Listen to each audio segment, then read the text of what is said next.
ఇప్పుడు రపరప అంటున్నారు. రపరప అంటే చూస్తూ మేము ఊరుకోం. ఎర్ర బుక్కు దాని పని చేసుకుంటూ వెళ్తుందని ఈ సభాముఖంగా ఆ కుర్ర బ్యాచ్కి నేను హెచ్చరిక జారీ చేస్తున్నా. ప్రజాప్రభుత్వం 2 ఏళ్ల పాలనలో సుపరిపాలన అందించాం.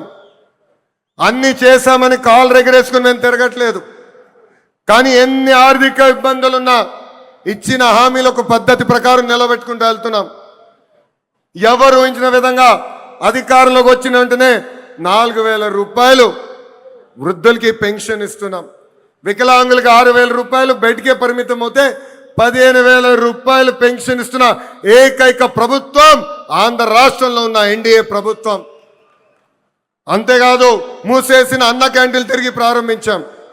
డిఎస్సి ద్వారా 16,000 టీచర్ పోస్టులు భర్తీ చేశాం. 6,000 కానిస్టేబుల్ పోస్టులు భర్తీ చేశాం.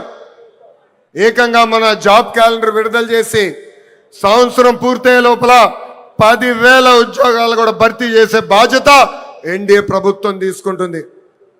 ఏకంగా చేనేత సోదరులకి హ్యాండ్లూమ్ ఉంటే 200 యూనిట్ల కరెంట్ ఉచితంగా ఇస్తున్నాం.